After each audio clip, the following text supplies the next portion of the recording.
En las tradiciones contemplativas del Asia se diseñaron herramientas para inhibir este proceso, para debilitar al viento kármico y para fortalecer el viento de sabiduría, para inhibir o para dilatar, no para, lo contrario de dilatar, para contraer los canales adyacentes y permitir que el canal central, en efecto, se vuelva a dilatar. Y así el viento de la sabiduría pueda correr libremente. Y al hacerlo, ¿qué sucede de forma natural?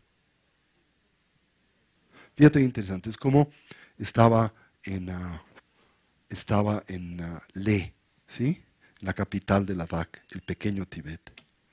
¿Sí? Y entonces me voy a dormir y dejo varios de mis dispositivos cargando.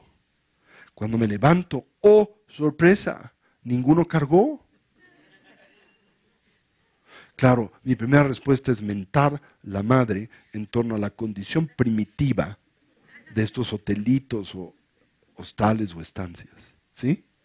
Hasta que de pronto, en la penumbra de la mañana, descubro que al lado del socket hay un switch.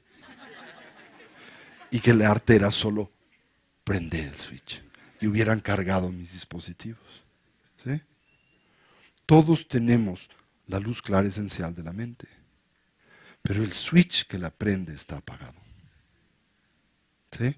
Lo único que hay que hacer es prenderlo. Y cuando prendes, ¿qué sucede con ese dispositivo cognitivo? Se activa, empieza a operar. Y el mundo aparece a este de una forma radicalmente distinta, porque es una conciencia que trasciende el tiempo, el espacio, que no es dualista. Está libre del ir y el venir. Va más allá de toda designación conceptual. Es la naturaleza búdica. La naturaleza búdica de un Buda no es diferente a la naturaleza búdica de mi persona, o la de Alan, o la de Vicky. Todos tenemos la misma naturaleza. ¿Cuál es la única diferencia? Esa naturaleza en un Buda está prendida. En mí está apagada. O dicho de otra forma, un Buda es consciente de esa naturaleza. Nosotros, inconscientes de esa naturaleza. Ahora decía el gran William James, padre de la psicología clínica en Occidente, en este momento aquello que nosotros percibimos es nuestra realidad. ¿Sí? En especial si eres inconsciente de la influencia que tu percepción tiene sobre tu realidad. No eres lúcido. Por ende, lo que percibes es tu realidad. ¿Se entiende eso? ¿Y cómo se traduce en relación a lo que acabo de afirmar? Que pensamos que eso que nosotros percibimos es la totalidad de la realidad. Cuando no opera la luz clara esencial, y lo que opera son las conciencias grosas, el mundo que a estas aparecen, creemos es todo lo que hay. ¿Sí? Y nos relacionamos con él. Cuando ese mundo no es otra cosa que una mera configuración de nuestra conciencia y la energía que la anima. Pero cuando prendes el switch de la luz clara esencial de la mente, el mundo a esta aparece de otra manera. ¿Y cómo aparece? ¿Se acuerdan la afirmación de las sadhanas tántricas?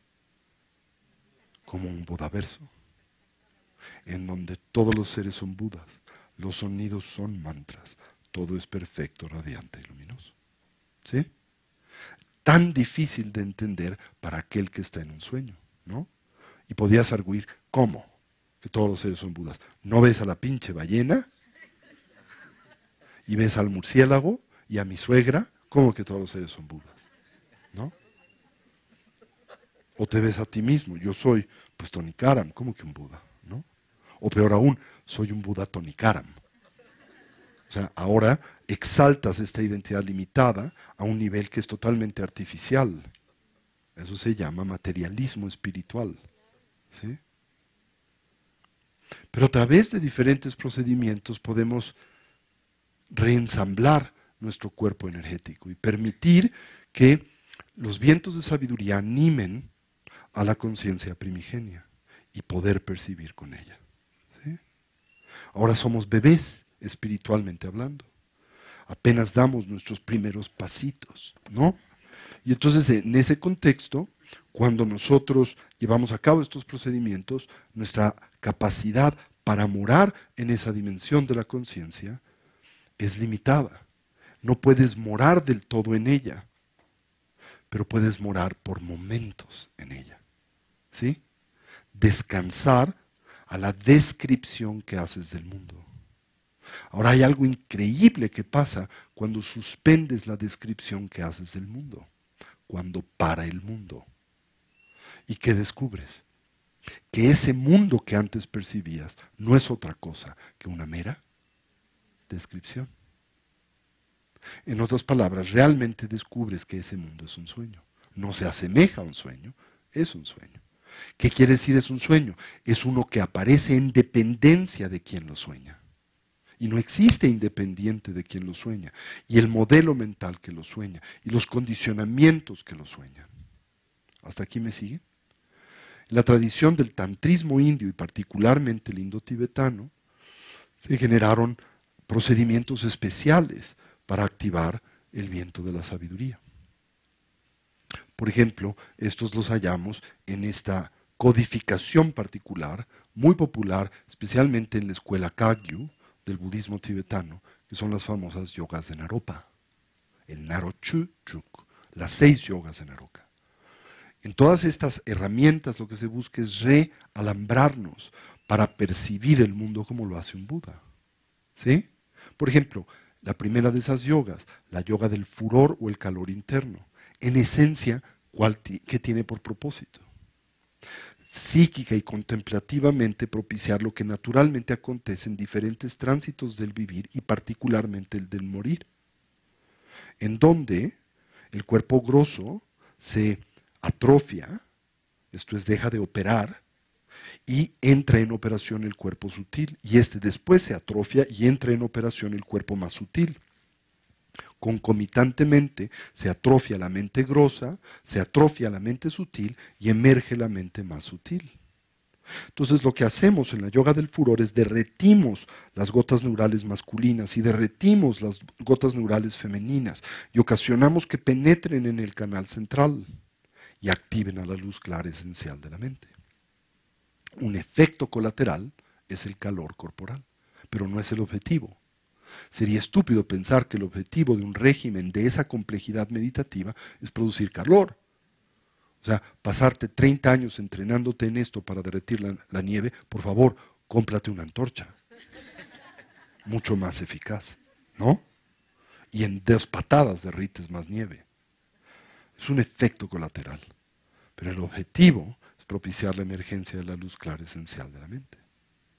De las yogas de Naropa hay muchas que funcionan en el contexto de la metáfora del dormir. La yoga de la luz clara no es otra cosa que la habilidad de detonar la lucidez en el sueño profundo sin sueños. ¿Con qué ventaja? La mente que opera en el sueño profundo sin sueños es la mente sutil. Si haces o detonas lucidez en ese estado, haces funcional a la mente sutil. Punto. O inclusive la mente más sutil, la luz clara esencial. Al hacer lúcido el sueño onírico, que reconoces la naturaleza ilusoria de las apariencias y rompes, suspendes la tiranía que éstas ejercen sobre de ti. La mente con la que percibes los sueños es grosa. Sin embargo, con ella puedes reconocer la naturaleza ilusoria de esas apariencias. Y después extender ese reconocimiento a otro tipo de sueño que es el de vigilia. A eso se le llama la yoga del cuerpo ilusorio. Porque el cuerpo que nosotros tenemos en este mundo parece ser objetivo. Pero también ese cuerpo emerge en dependencia de la designación conceptual. Es ilusorio. Así que en el estado de vigilia imaginamos que nuestro cuerpo no es sustancial. Imaginamos que nada de lo que acontece a nuestro alrededor es sustancial. En otras palabras, en todo momento nos entrenamos a reconocer nuestra identidad y todo lo que aparece como un sueño. De nuevo, error. ¿Qué quiere decir reconocer a todas las apariencias y nuestra identidad como un sueño? ¿Que no existen? No, corazón, que no existen como aparecen. ¿Sí? ¿Existe mi identidad de maestro budista? Sí. Pero ¿cómo no existe? Como absoluta, sólida, autónoma, permanente, independiente. ¿Sí? En otras palabras, no soy maestro budista 24 horas al día. Y si soy maestro budista 24 horas al día, dame un zape. Porque he perdido el reconocimiento de mi naturaleza. ¿Se entiende eso? Por eso yo soy enemigo de los disfraces. ¿Sí? Porque los disfraces, ¿qué hacen? Reifican tu identidad. ¿Sí? O sea, si tú eres un actor, ¿no? Y todos los días sales a filmar tus comedias, ¿no? Y no te quitas el bigote, pues siempre existe el peligro de que sigas siendo el villano, porque se te olvida que es solo un personaje. Te llevas el personaje a casa. Duermes con el enemigo, ¿no? Es solo un personaje. El actor genuino, ¿qué hace cuando sale del teatro? Es muy hermoso, ¿no? ¿Se acuerdan de esta película, El actor? El vestidor, hermosísima película. Es con Laurence Olivier, ¿no? ¿Con quién era? Era un actor muy famoso inglés, ¿no? Entonces lo ves como todas las noches se quita todo el maquillaje, con todas sus cremas, se quita, se tiene que casi raspar el maquillaje, ¿no? Le reaparecen sus arrugas, etc. Deja su traje y de pronto deja el rol. ¿Y cómo sale del teatro? ¿Sí? Me acuerdo cuando era jovencito, fuimos a visitar a Sergio Bonilla, Héctor Bonilla, ¿no? Que en aquel entonces hacía una obra muy famosa, no me acuerdo ya ni cómo se llama, en donde es un parapléjico, ¿sí? Y me acuerdo el impacto de ver, porque es un estupendo actor, y me acuerdo del impacto de verlo en esa obra.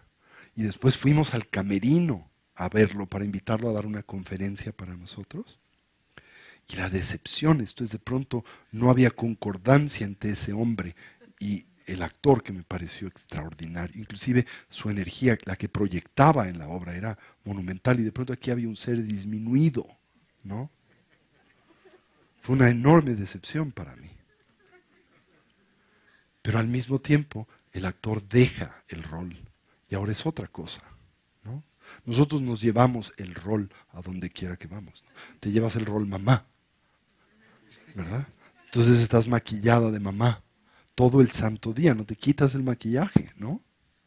Estás en la obra mamá y acabas siendo mamá de tus papás, mamá de tu esposo y, como a menudo digo, hasta mamá de los pollitos. Ahora, no es que no seas mamá, pero ¿cuál es la naturaleza de tu rol de mamá? ¿Cómo eres mamá? Temporal y relativa.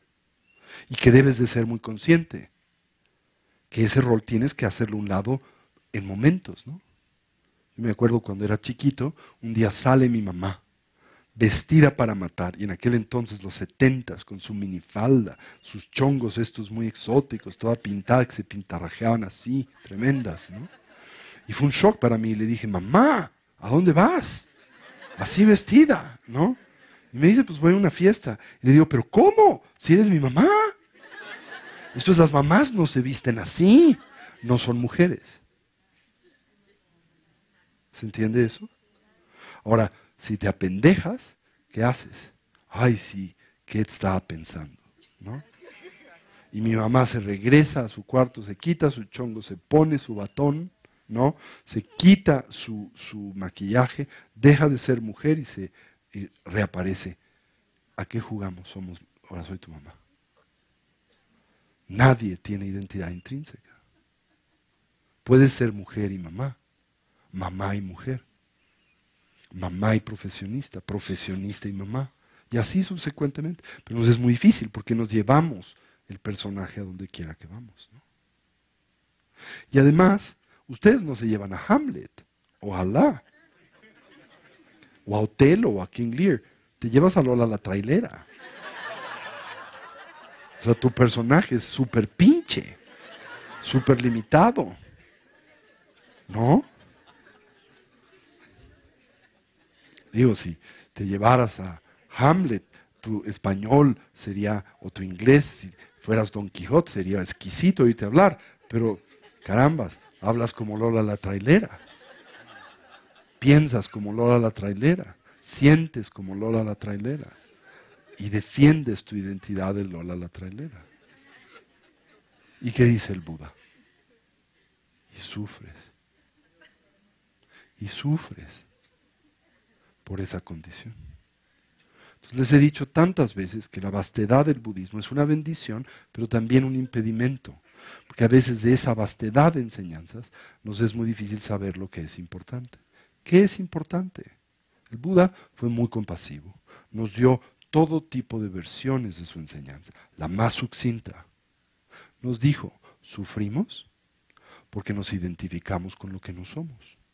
Sufrimos porque intentamos hacer propio lo que no nos pertenece. Ahora, sufrimos porque nos identificamos con lo que no somos. ¿Con qué nos identificamos? Decía mi maestro Turkugyen, con lo que se deje. Te identificas con lo que se deje, ¿verdad? Hasta con una barra de jabón. Te identificas con un pedazo de chocolate. Te identificas con una alfombra. Te identificas con un cenicero. Jolines, ¿no? Con todo tipo de cosas te identificas.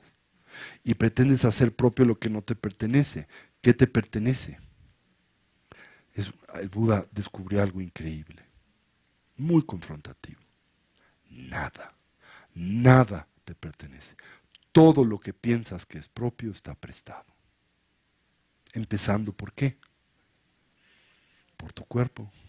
No te pertenece, no eres tu cuerpo y está prestado. Pero ¿cómo te relacionas con tu cuerpo? Como si fueras tú y fuera permanente. Y por ende, sufres. Porque ¿qué le pasa al cuerpo? Enferma, envejece y eventualmente muere. Entonces, si eres tu cuerpo, todo eso que te produce, como diría uno de mis maestros, terror. Decía Carlos Castaneda, terror. Te produce terror. Naturalmente, ¿no? Y si no eres tu cuerpo, no te produce terror, ¿verdad? Bien. Entonces, yogas como las 9 respiraciones son una síntesis muy primaria de estas aproximaciones que nos ayudan a activar el viento de sabiduría y a través de eso la conciencia que de él depende y por momentos atisbar el mundo de otra manera, hasta que eso se hace habitual. La habituación en esa dimensión de la conciencia, ¿cómo se llama? Buda. ¿Sí? Naropa nos dio otros métodos, además de los que acabo de mencionar. ¿Sí? Por ejemplo, lo que se llaman las yogas de los bardos, que en esencia quiere decir reconocer la totalidad de las experiencias que tenemos como transitorias. Y dado el hecho de que toda experiencia es transitoria, entre un momento de experiencia y otro surge un instante de realidad. Reconocer ese instante es la atención, estabilizarlo es el despertar. Así entonces, en todos los instantes de transición del vivir, el entreestado natural de la vida, el entreestado doloroso de la muerte, el entreestado luminoso de la emergencia de la realidad objetiva, el entreestado kármico del devenir, en todos estos existen momentos en donde podemos reconocer nuestra naturaleza. En ese instante hay un momento donde puedes reconocer tu naturaleza. Entre un pensamiento y otro puedes reconocer tu naturaleza. En un bostezo, en un suspiro, en un estornudo, en el pico del orgasmo, puedes reconocer tu naturaleza. ¿Sí? Porque al mismo tiempo la estructura de la conciencia grosa es porosa, no es sólida. Y dado el hecho de que es porosa, se transmina por ella la luminosidad de la conciencia esencial. Y en todo momento existe el potencial de reconocerla. Lo único que tienes que hacer es dejar de ¿qué? De describir el mundo. Tienes que parar el mundo para que las cosas surjan tal cual son. Por eso tienes que desarrollar como punto de partida un modelo de atención sostenida. La atención sostenida es una herramienta que te permite parar el mundo. No es el objetivo del budismo, solo parar el mundo. Es un prerequisito para ver las cosas como son. Pero para ver las cosas como son, primero tienes que parar la proyección neurótica de cómo crees que son. Esto es, si lo que quieres es ver la pantalla de cine, lo primero que tienes que hacer es apagar el proyector. Porque mientras no apagues el proyector, lo único que vas a ver es la película que proyecta sobre la pantalla. ¿Se entiende esa idea? Ahora, el objetivo no es solo apagar el proyector, es ver la pantalla. ¿Me doy a entender? A eso se le llama vipassana. Y es el gran descubrimiento contemplativo del Buda. Lo que distingue al budismo de otras tradiciones contemplativas, que se fincaron en parar la descripción del mundo, pero se quedaron cortos en entender la importancia de dilucidar la manera en que las cosas son, vacías de realidad objetiva. Por tanto, de identidad intrínseca y cualidades sustanciales. Ahora, ese vacío no es la nada, porque al mismo tiempo es luminosidad. En otras palabras, la mente no solo está vacía, sino que es luminosa. En otras palabras, no tiene identidad intrínseca, pero percibe. ¿Se entiende esa idea? Y el Buda, en su infinita compasión, nos dio una última herramienta. Se le llama transferencia. Ahora, hemos hablado previamente del POA del Dharmakaya. Es la transferencia absoluta. Todo el Dharma es POA. Porque todo lo que el Buda enseña es un tránsito entre qué y qué, el estado limitado, aflictivo de la mente a su estado ilimitado y lúcido. Todo es POA. Todo es transferencia. Todo es tránsito. De la ignorancia a la sabiduría. ¿Se entiende eso? Ahora, el POA del Dharmakaya es el tránsito al estado absoluto de la mente. El reconocimiento directo de la luz clara esencial de la conciencia. En la tradición de la gran perfección implica dos fases: cortar a través de las conciencias superficiales, trekchö, para llegar, ¿verdad?, a la conciencia primigenia, y después saltar directamente a la conciencia primigenia, tögyal. ¿Sí? Algo muy similar se presenta en el sistema del Mahamudra. ¿Ok? ¿Hasta aquí me siguen? El POA del Sambhogakaya. Eso es el salto a la dimensión absoluta relativa de la mente, que depende o tiene como referente en el Tantra el estado de generación y perfeccionamiento. Entonces, ¿qué creen ustedes que nos impide lograr el despertar? ¿Cuál es un filtro que dificulta ese objetivo? La identidad ordinaria con la que te has identificado, asociado, aferrado, ¿no? Entonces, si quieres actualizar tu potencial, ¿qué es lo primero que tienes que hacer con esa identidad? Ok, diciéndolo de la forma más elegante posible, tienes que contextualizarla, tienes que ubicarla, le tienes que decir a esa identidad: ubícate, chata. Porque ¿qué le pasa a esa identidad? Está desubicada, se siente reina. ¿Y qué le tienes que decir? No, corazón, no eres reina, eres relativa, eres temporal, emerges en dependencia de condiciones y circunstancias. Eres temporalmente director de empresa, eres temporalmente mamá, ¿no? Ubícate, no vas a ser mamá todo el tiempo, no vas a ser presidente todo el tiempo. Vas a sufrir si deseas hacer esto. Ubícate. ¿Ok? ¿Se entiende esa primera fase? Ahora, mientras somos eso, naturalmente es imposible para nosotros reconocer nuestra naturaleza. Al mismo tiempo, esa identidad con la que nos hemos asociado es fantasiosa, porque esa identidad simultáneamente es una que hemos construido en total distancia y divorcio de nuestra naturaleza fundamental.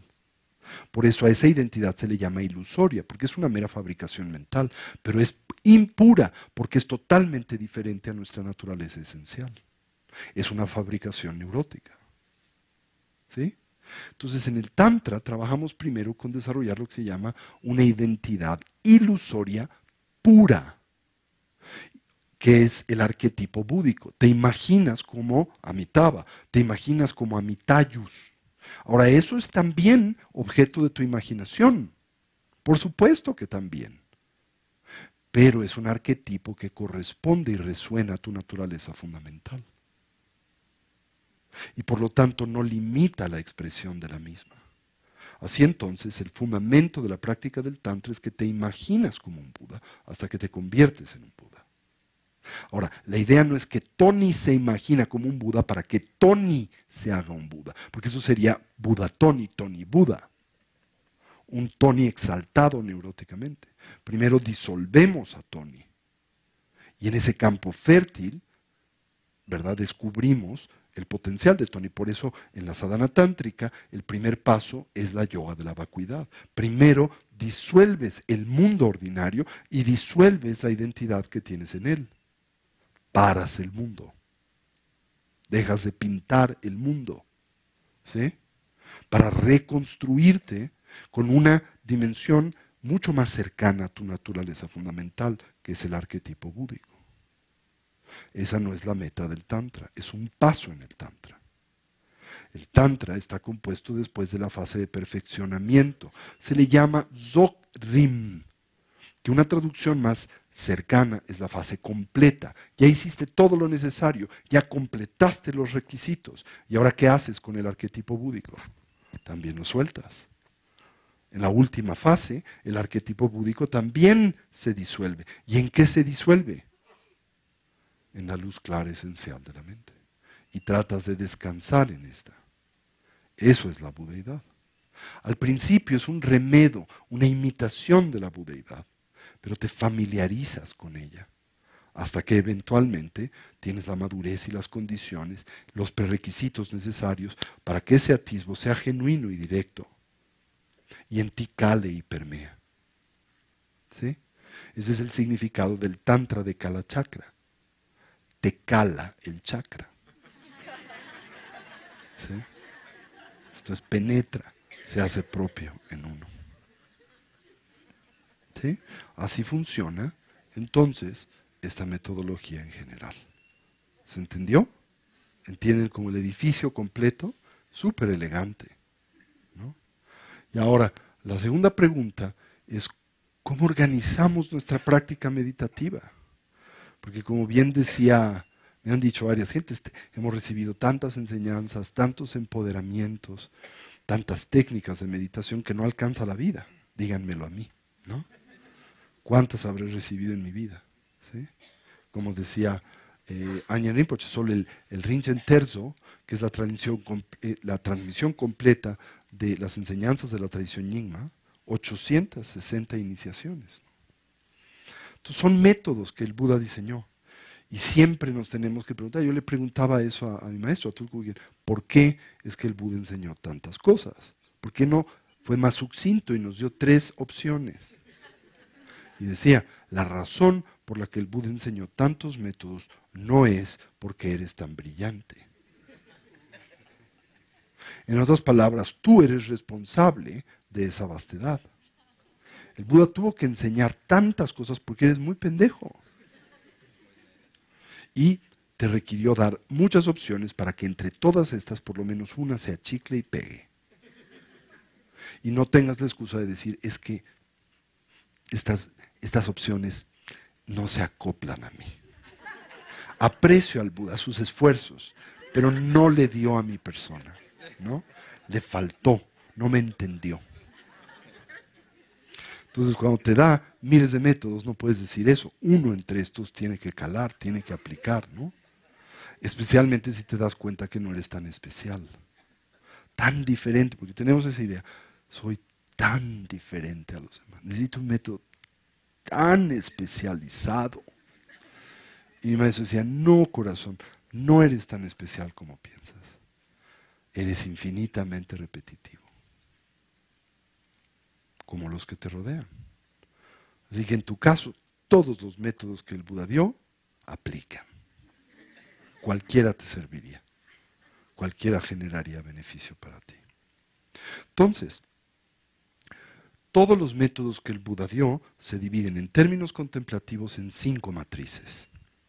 La matriz de la estabilidad de la atención. ¿Y cuál es su objetivo? Hacer de la mente un instrumento poderoso y funcional. ¿En consecuencia de qué? Una mente carente de atención sostenida es débil y disfuncional. ¿Se entiende eso? Estos métodos tienen todos por objetivo algo muy simple pero muy profundo: tener mente, hacerte de mente. Eso en términos metafóricos quiere decir que en el estado en el que te encuentras no tienes mente. La mente te tiene a ti. La mente aquí quiere decir tus patrones de qué naturaleza: habituales, inconscientes, reiterativos. El shamatha, desarrollo de la atención sostenida, te da mente. ¿Ok? Pero ¿es ese el objetivo pleno del budismo? No. Solo es el prerequisito, es lo que hace que el instrumento sea funcional. ¿Se entiende eso? La segunda matriz se llama vipassana. Pasana quiere decir ver, vi quiere decir especial. En otras palabras, a través de esas herramientas contemplativas, lo que se pretende es aprender a ver de una forma distinta. En otras palabras, distinguir la apariencia de la realidad. Porque en términos habituales, creemos que la apariencia es la realidad.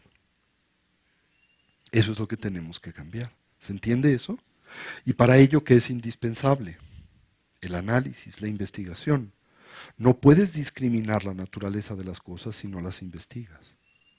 La característica del vipassana es la investigación. ¿Qué tipo de investigación? Introspectiva. Porque ¿qué es lo que queremos averiguar?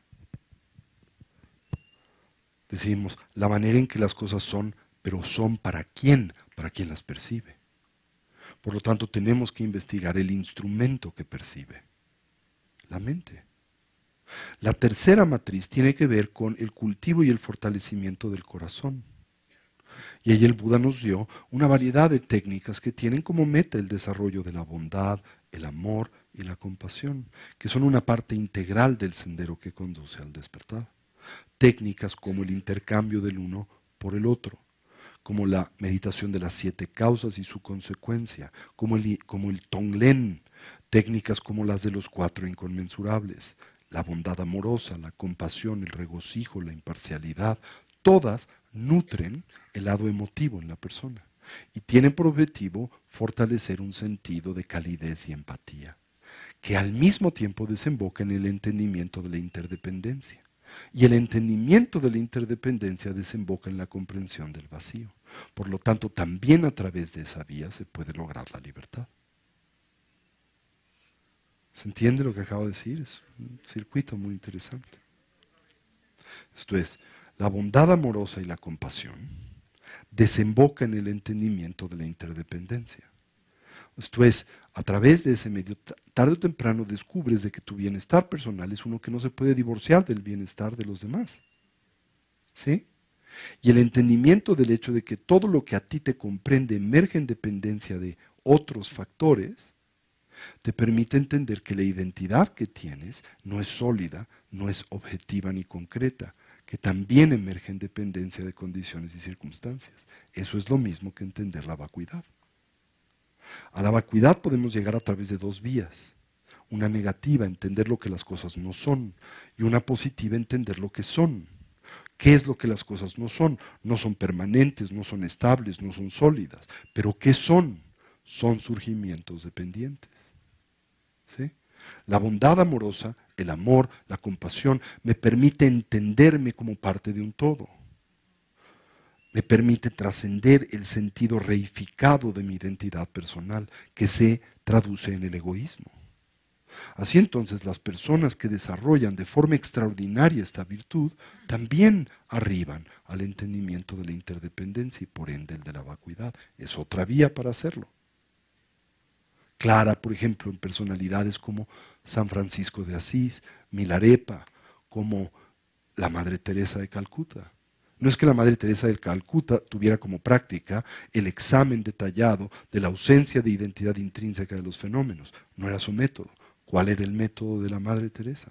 El amor, la compasión. ¿Y qué diluyó a través del amor y la compasión? Eventualmente, ¿qué desapareció? Teresa. Su personalidad individual. Y eso le generó un sentido de vastedad, que todavía en la Madre Teresa era limitado, pero en el contexto judeocristiano encuentra su expresión máxima en San Francisco de Asís, que claramente manifiesta siddhis, como el de hablar con los animales, como el de la levitación, etc. Todo consecuente del desarrollo de la atención sostenida, que él desarrolló a través de la ascesis extrema y la plegaria unipuntual, un método para lograr la atención sostenida, y el amor bondadoso hacia todos los seres. La cuarta matriz del desarrollo contemplativo tiene que ver con investigar la naturaleza vacua de las cosas. Se centra en el entendimiento de la vacuidad. Y la quinta y última matriz, que tiene que ver con la dimensión sin forma del budismo, como la que se expresa en la gran perfección y el gran sello, el Dzogpa Chenpo y el Mahamudra, el Chakchen y el Dzogchen, es saltar directamente a la naturaleza fundamental de la mente. Si saltas directamente a esa naturaleza, todos los demás métodos se obvian, ¿sí? No tienes que hacer todo esto, simplemente ya estás ahí. Eso es la meta, la luz clara esencial. ¿Hasta aquí me siguen? Entonces, óptimamente en nuestra dieta contemplativa debería de haber dosis de cada una de esas matrices, ¿sí? Como las canciones de Mary Poppins, ¿no? Una gotita de azúcar, ¿no? Entonces una gotita de shamatha, una gotita de vipassana, una gotita de amor y bondad, una gotita de vacío y una gotita de reconocimiento de tu naturaleza. Tendrían que hacer su canción de eso, ¿no? ¿Sí? Con un poco de shamatha y así, ¿no? Y un poquito vipassana, ¿no? Se despierta la bestia, ¿no? Bien, entonces, en su día diario, ¿cómo le hacen? Siempre una cucharada de shamatha. ¿Qué método? El que puedan. Les enseñamos varios. ¿Por qué? No será porque eres tan brillante. El que te venga bien, ¿no? No hay métodos superiores. Quiten esa idea de su mente. El método superior es el que puedes hacer. Hasta la fecha, a mí tengo una preferencia por la recolección del respirar. La primera técnica de shamatha que el Buda enseñó. Conozco un chorro de técnicas de shamatha, pero esa es la que a mí me gusta, la que me funciona. Y que da puente a otras experiencias más tarde, ¿no? ¿Cuál te funciona a ti? Usa esa. Pero es muy importante que tengas absoluta claridad de esa técnica, realmente sepas hacerla. Mi temor siempre es que las técnicas más abstractas del shamatha son muy fácilmente sujetas a la mala interpretación. Como son tan abstractas, no sabes exactamente qué es lo que haces. Y entonces puedes fabricar tu propia técnica, que no es la técnica, ¿sí? Entonces, por eso es inteligente empezar por una técnica que sea muy fácil de saber si la estás haciendo bien o no la estás haciendo bien. La recolección de la respiración tiene muchos seguros, elementos, estructuras de seguridad. ¿Por qué? Porque es muy simple. O estás en la respiración o no estás en la respiración. Punto. Es muy fácil. Por lo menos es muy fácil saber lo que tienes que hacer. ¿Me doy a entender? Ahora, tenemos técnicas como el asentar a la mente en su estado natural, en donde ahí lo que hacemos es atendemos el espacio de la mente y los fenómenos que en éste suceden. Esa técnica tiene una ventaja, y la ventaja es que eventualmente, ¿qué reconoces de los fenómenos que aparecen en el espacio de la mente? Que no tienen realidad objetiva, que surgen, moran y desaparecen. En otras palabras, descubres su impermanencia, su ausencia de rigidez, y esto además de atención que te aporta desapego, soltura, la capacidad de no aferrarte, entender que hay emociones aflictivas, pero no eres las emociones aflictivas, que hay instancias, estructuras de ira o enojo, pero no eres enojo, que hay momentos de apego, pero no eres apego. Suena fácil eso, pero es muy profundo. Porque nosotros corremos a identificarnos con nuestras aflicciones mentales y emocionales. Acuérdense qué es lo que el Buda nos enseñó. ¿Por qué sufrimos? Porque nos identificamos con lo que no somos. No somos esas aflicciones, pero nos identificamos con ellas. ¿Cómo lo haces con los demás? Identificas a los demás con sus aflicciones. Esta es una perra. No, tiene actitudes caninas, pero no es perra. Por lo menos no es perra 24 horas al día.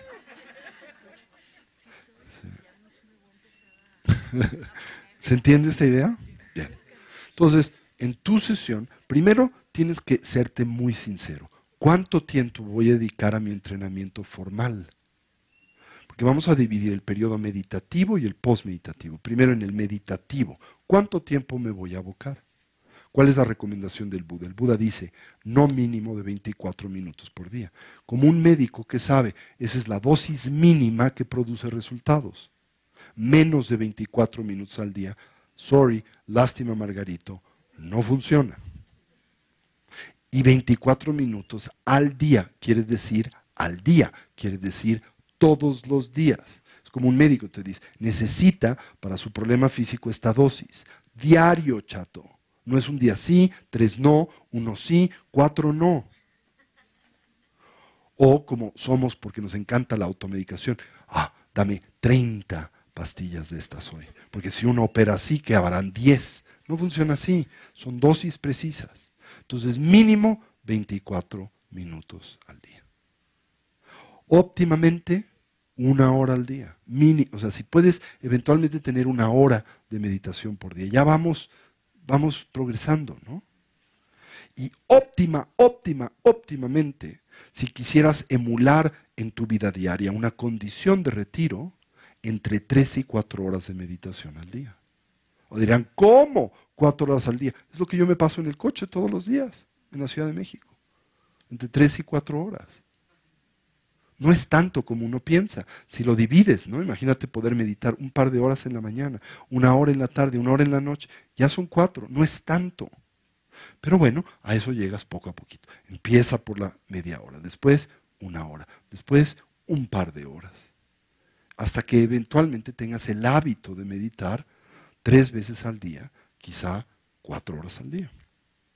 Si logras esto, es como si estuvieras de retiro.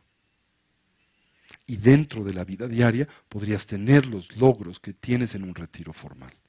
Un poco más lento, pero en una condición muy favorecedora. Ahora, no se asusten, empiecen 1 horita, digámoslo así. ¿Ok? Ahora, eso te da 2 gáticas al día. Imaginemos óptimamente que se me comprometen con 1 hora de meditación al día. ¿Sí? 1 hora, son 2 gáticas. ¿Qué hacen? Okay, son 2 gáticas por 7 días a la semana. Son 14 gáticas a la semana. ¿Ok? ¿Me siguen? Ok, entonces, ¿qué haces? 1 gática todos los días la dedicas al shamatha. La técnica que quieras. ¿Ok? Al final de esa gática, la enriqueces con la meditación discursiva. Reflexionas, por lo menos en la versión sucinta, de los 4 pensamientos que orientan a la mente al despertar. Pero dale sentimiento, dale sabor, imbúyelos de la experiencia. No, y medito acerca de lo preciado de la vida humana, ¿no? Como los niños que te hacen la presentación de la iconografía del templo, que se lo aprenden de memoria, ¿no? Y fue fundado en 1632 por, ¿no? Y le haces cualquier pregunta y tiene que empezar de nuevo. Y fue fundado en 1632. O sea, no como perico, ¿sí? Tienes que evocar el sentimiento de lo que eso implica. Y la tradición budista nos da toda una vastedad de herramientas de análisis para que cada uno de esos pensamientos se enriquezca. Por ejemplo, cuando meditamos acerca de la muerte y la impermanencia, la meditación de las 3 raíces, de los 9 puntos en torno al morir, donde sistemáticamente reflexionas acerca de la certeza de la muerte, la incertidumbre de cuándo acontezca y lo que nos puede ayudar en la transición del morir. Y lo contrastas con las experiencias de tu propia vida. Recordarán hoy, tan solo cuando nos preparábamos para la meditación de Mitayus, en la fase en donde meditamos acerca de la muerte, hacemos una pregunta. Es una pregunta súper pertinente. Si contemplas lo que puedes llevar contigo en la transición del morir, si contemplas lo que te puede aportar bienestar genuino y duradero, y lo que te puede preparar para la muerte, ahora con base en esto reflexiona qué es prioritario o debe de serlo en tu vida.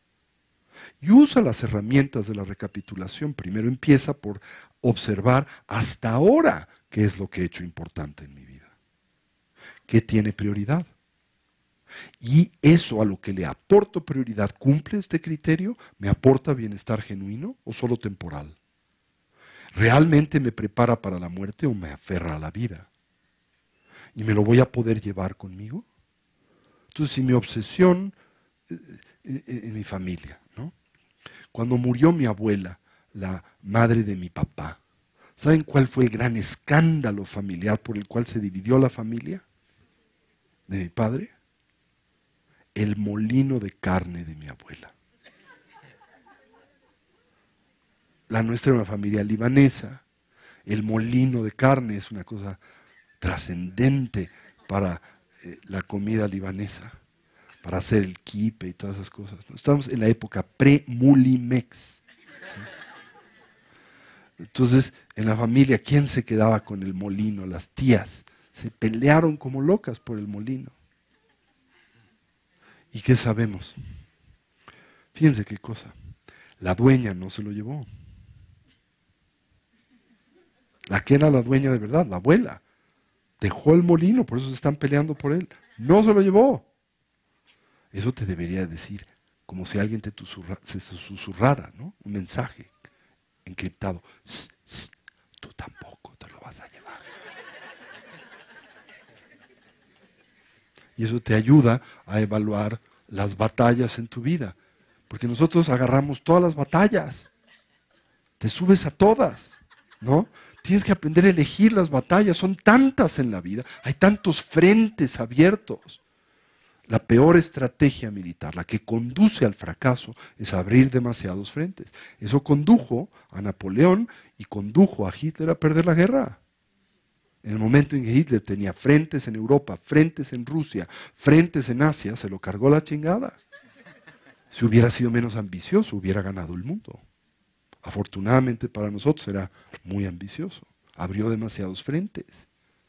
¿Se entiende eso? No podía pelear simultáneamente con la superpotencia inglesa, la superpotencia americana y la aliada. En el momento en que los americanos entraron a la guerra y los aliados se forzaron en obligarlos a entrar a la guerra, perdieron la guerra. Entonces nosotros tenemos tantos frentes abiertos, ¿no? Odio a mi suegra, un frente terrible, ¿no? No me aprecia mi papá, frente terrible. Mis hijos no son lo que yo quiero, frente terrible, ¿no? Estoy envejeciendo, otro frente terrible, ¿no? No quiero perder mis chichis, frente terrible, ¿no? Tantos frentes te matan, ¿no? Entonces tienes que seleccionar los frentes, ¿ok? ¿Cuáles son las batallas que valen la pena? Y saben, son muy poquitas las batallas que valen la pena. Ese es un descubrimiento monumental. Son muy poquitas las batallas que valen la pena. Porque al final, nada es tan importante y todo pasa. Al final, dada la naturaleza cual sueño de las cosas, lo que en un momento contemplabas como tan importante, te das cuenta que no lo era. Tantas cosas en las que nosotros dejamos la vida no son importantes. Son como un sueño, como un espejismo. Desde la perspectiva budista, solo hay una batalla importante: la libertad. Esa es la única batalla que vale la pena. La única significativa. La única digna de abrazar, de lidiar. ¿Sí? ¿Se entiende eso? Entonces, una cucharadita de vipassana, una cucharadita en el vipassana, todas estas meditaciones analíticas, tomar refugio, orientar a la vida en una dirección positiva y segura todos los días. Eso es bien importante porque la dirección que le damos a nuestras vidas comúnmente está determinada por el hábito y la inconsciencia. Entonces, romper esa ciclicidad, todos los días recordarte de lo que es importante, que le da auténtico significado a la vida. Y por eso en esa media hora estabilizas a tu mente, le das atención y concentración, reflexionas sobre los pensamientos que orientan al despertar, que nutren el espíritu de la emergencia. que no tiene por objetivo escapar del mundo o hacer que el mundo se vea horrible. No, tiene objetivo escapar del aferramiento a la concepción tan limitada que tienes del mundo. La renuncia no es dejar el mundo al lado, es dejar la forma pendeja con la que te relacionas con el mundo. Eso es la renuncia. Los budas no están fuera del mundo. Ve al Dalai Lama, está por todos lados del mundo, todo el santo día está chambeando. Lo acabo de ver, 83 años y no para. No es que se haya ido del mundo, pero para él lo que en el mundo es importante es muy distinto a lo que para nosotros es importante. Él ya eligió sus batallas. ¿Se entiende eso? Bien, esa es tu primera gática. Todos los días vas a hacer eso, pero no es suficiente. Y no debes de reducir al Dharma meramente, por ejemplo, a la práctica del shamatha. Ahí corres un enorme riesgo, porque el shamatha da estabilidad, pero no aporta sabiduría. Y si solo desarrollas estabilidad, la estabilidad puede ser empleada por el ego. Esto es, puede haber un ego estable, puede haber una aflicción mental y emocional estable. Siempre doy el ejemplo, cuando yo recién regresé a México después de muchos años de estar fuera en mi preparación budista, la primera persona, bueno, la segunda persona que me abrió las puertas fue un psicoanalista mexicano muy prominente, uno de los más famosos psicoanalistas mexicanos. Y este hombre tenía muchísimos años de practicar budismo zen. Era discípulo de uno de los grandes maestros pioneros del zen en los Estados Unidos. Era una persona increíblemente disciplinada. Tenía un zendo en las lomas de Chapultepec. Todos los días abría el zendo a las 5 de la mañana. Y todos los días meditaba en este zendo de las 5 de la mañana a las 8 de la mañana antes de su jornada laboral, que era maratónica. Llegara quien llegara, él abría el zendo y si llegaban otros a meditar, muy bien, y si no, meditaba solo, por años y años. Siempre he admirado y sigo admirando la disciplina de este hombre.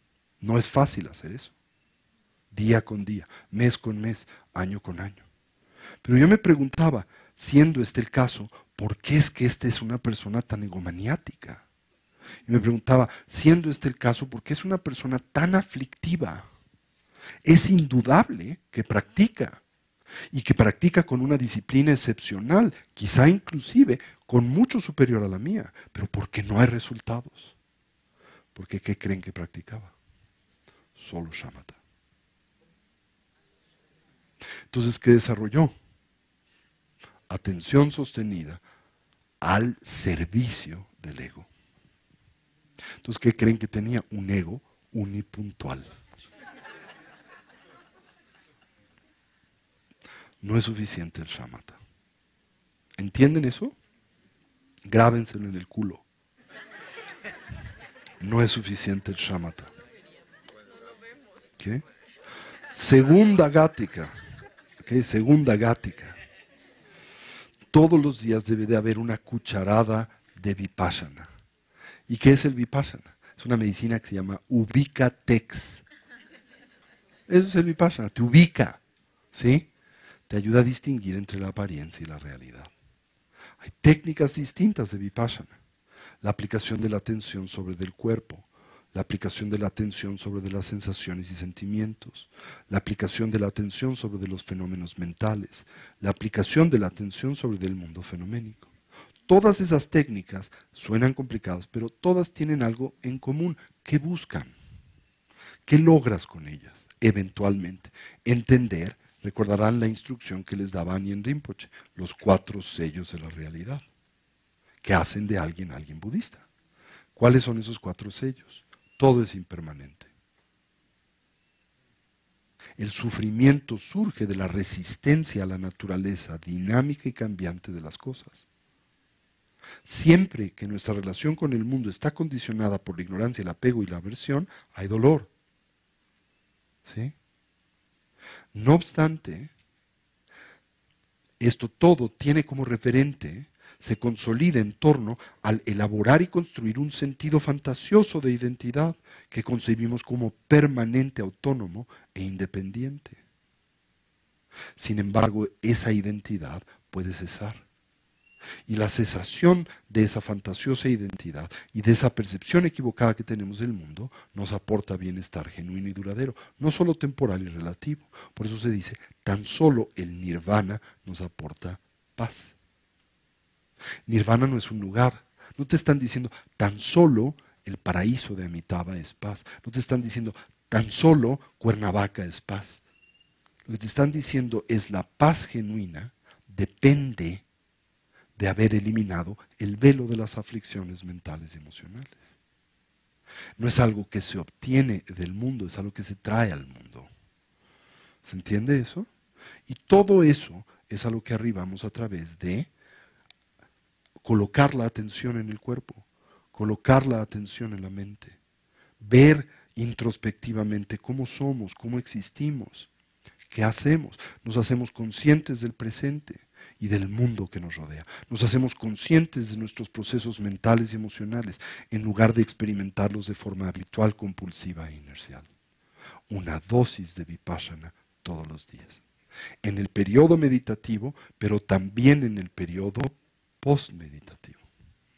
Saben que para lograr la ensoñación, para aprender a ensoñar, para tener éxito en las yogas del sueño, hay 3 prerequisitos. ¿Cuáles son?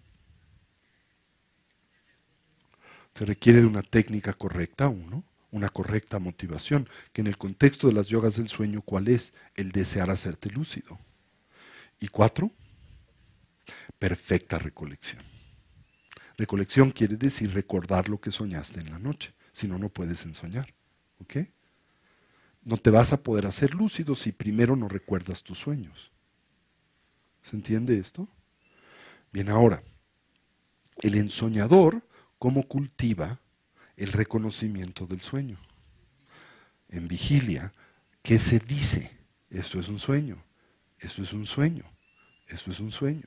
Para al arribar al tránsito del sueño, poder hacer esa pregunta, ¿será esto un sueño?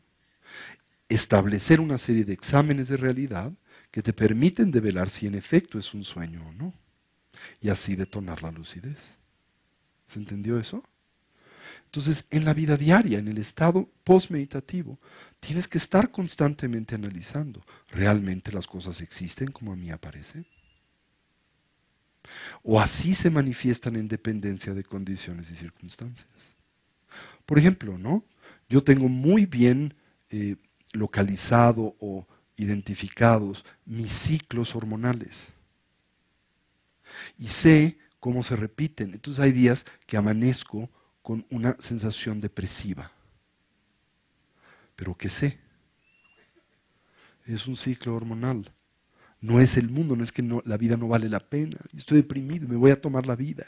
Nada vale la pena. Y chingue su madre a todos, ¿no? Sino que simple y sencillamente sé, hoy estoy por ese ciclo. ¿Sí? Y eso pasará. Mañana voy a estar mejor. Así que, pues hoy estoy triste, pero no pasa nada. Mañana dejo de estar triste. Tenemos un alumno muy simpático en Casa Tibet, que es un físico, y su esposa es física. ¿Sí? Y entonces son muy sofisticados, piensan como físicos. ¿Sí? Entonces tenían muchos conflictos el uno con el otro. Y un día tuvo uno de ellos una especie como de descubrimiento extraordinario, una epifanía. Mientras estaba peleando con su esposa, estaban en la cocina y vio sobre el refrigerador, sobre la cabeza de su esposa, un calendario en donde ella, siendo física y muy metódica, había cartografiado todo su ciclo menstrual. Y de pronto, dice él, que descubrió que el conflicto estaba, porque rápidamente como que recapituló los días de conflicto y con esa mente especial física, la yuxtapuso al calendario y se dio cuenta que había patrones y que correspondían con el ciclo menstrual de su esposa. Y ella, que también es física, de pronto él le compartió la epifanía y le dice, oye, yo creo que estos ciclos corresponden, ¿no? Estás muy molesta, irritable cuando estás en estos ciclos. Y ella de pronto tiene la epifanía también y ve el calendario y hace un recuento de los días y lo yuxtapone y se da cuenta del patrón y dice, sí, ¿no? Es un gran descubrimiento. Entonces cuando se pelean, él le dice, a ver, le dice corazón, ¿esto es personal o es hormonal? Si es hormonal, elige sus batallas. Esa no es una. La va a perder. ¿Sí? Y si es personal, bueno, ok. Entonces quizá hay algo que corregir, hay algo que dialogar. Y ella también dice, no, la neta es hormonal. Así que no te ocupes, voy a estar cranky todo el día. ¿Sí? Pero no es personal. Vipassana. Una cucharada de Vipassana en tu vida. ¿Ok? Luego viene una cucharada de amor bondadoso en tu vida. Cultiva el espíritu de la bondad, el espíritu de la compasión. Cultiva el regocijo. Siempre hay algo de qué regocijarte. Eso es algo maravilloso de descubrir en la vida. Estamos tan autocentrados que nuestra posibilidad de regocijo es muy limitada. Solo te regocijas de aquello que te es positivo a ti, que es poco. Pero siempre hay algo positivo que acontece en el mundo. Siempre hay un objeto de regocijo. ¿No? Y la imparcialidad. El descubrir que todos por igual desean ser felices y dejar de sufrir. Que no hay distinción. A mí me gusta mucho esa práctica. Y como viajo mucho a muchas partes del mundo, siempre me digo a mí mismo, mira, este también es un ser humano que desea ser feliz y dejar de sufrir igual que yo. No es extraterrestre. ¿Sí? Y lo merece tanto como yo. Y no sabe cómo lograrlo igual a mí. Desearía que fuera feliz. Desearía que dejara de sufrir. Voy a hacer algo para ayudarle. Me voy a comprometer a ese proceso. Claro, nadie da lo que no tiene, así que ¿por dónde tengo que empezar? Por mí mismo. Y así, en tu práctica contemplativa, todos los días incorporas los 4 inconmensurables. Un día haces amor amoroso, amor bondadoso. Otro día haces compasión, otro día regocijo, otro día imparcialidad. Quizá un día haces los 4. ¿Sí? Y en el periodo posmeditativo, y esto es siempre importante, llevas estas prácticas a la vida diaria. Las mezclas con la experiencia de tu vida. De otra manera, divorcias a la práctica de la vida diaria. Y no debes de divorciar a la práctica de la vida diaria. La práctica no es lo que se hace en el colchón. El colchón solo es lo que te prepara para hacerlo en la vida diaria. No puedes ser meditador de closet, budista de closet. Tienes que serlo en todos los aspectos de tu vida. Una cucharada de amor bondadoso, compasión, regocijo e imparcialidad. Una cucharada de entendimiento del vacío. Todos los días, ¿no? En el periodo meditativo, herramientas que te ayuden a entender la ausencia de identidad intrínseca de las cosas. ¿Sí? Hay meditaciones que te ayudan a estructurar estas argumentaciones, estas herramientas de lógica que develan el que las cosas no existen como aparecen. En el periodo posmeditativo, lleva esos argumentos. Recuerda cómo todo es impermanente, cómo todo cambia, cómo nada tiene identidad intrínseca, cómo todo es como un sueño. Para eso es la yoga del cuerpo ilusorio, en el contexto de las yogas de Naropa. ¿Sí? Y una cucharadita ahora, por ejemplo, del Tantra. Entonces, todos los días, haz un recuento de tu día, quizá antes de ir a dormir. Eso es súper importante, es un autoanálisis fundamental. ¿Qué hice hoy? ¿Cómo lo hice? ¿En qué condición?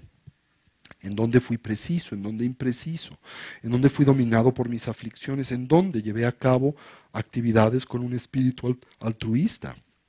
Con una mente más objetiva. Fortalece uno, debilita el otro y aplica las fuerzas y poderes de oposición todos los días. Eso te va a hacer una mejor persona. El arrepentimiento, la determinación de enmienda, el deseo de orientar a tu vida en una dirección positiva y segura, la necesidad de cultivar una mente altruista que te ayude a vencer el egoísmo, que es la base de todos tus problemas, y cómo puedes corregir los conflictos en los que te involucraste y hacerlo todos los días.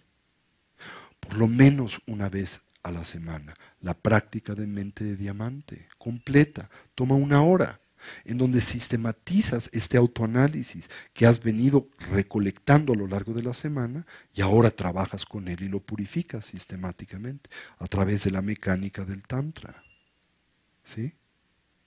Y finalmente, y ahí en ese contexto, ¿no? Pues el POA, lo haces una vez cada 2 meses, ¿no? La práctica de Amitayus, pues hazla también una vez a la semana para fortalecer tu energía vital.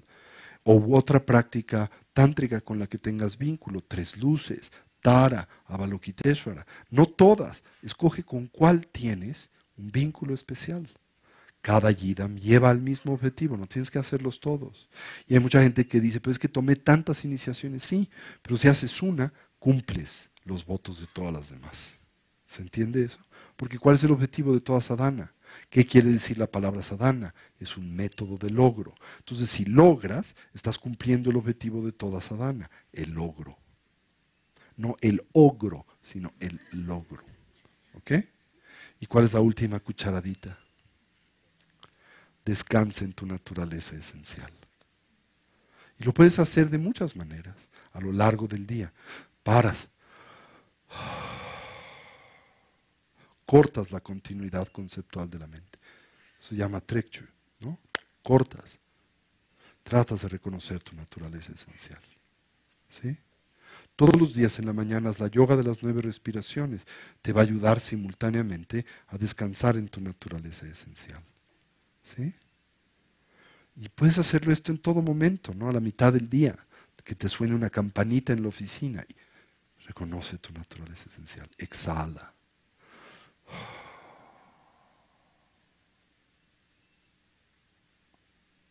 Suspende la continuidad conceptual de la mente. Para el mundo y la descripción que haces de él. Entonces, si combinas estas, todas esas cucharadas de azúcar te llevan al despertar. Más claro, no se puede. ¿Ok? Muy bien. Dediquemos el mérito. Y sintamos que todos los potenciales que a través de este medio hayamos desarrollado y cultivado puedan ser de beneficio y bienestar a todos los seres. Que podamos todos actualizar nuestros potenciales como trascender nuestras limitaciones. Que una mentalidad altruista pueda nacer donde no ha nacido y se incremente donde ya existe. Que todos los seres puedan ser felices, dejar de sufrir. Que pronto todos podamos actualizar la condición de la conciencia omnisciente y compasiva de un Buda. No solo en nuestro propio especial beneficio, sino en particular en el de aquel de los que nos rodean. ¿Así es?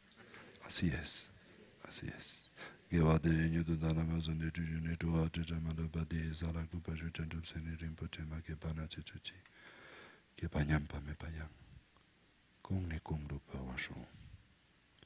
Om ahum bensi guru pema sebi hum pe. Om ah.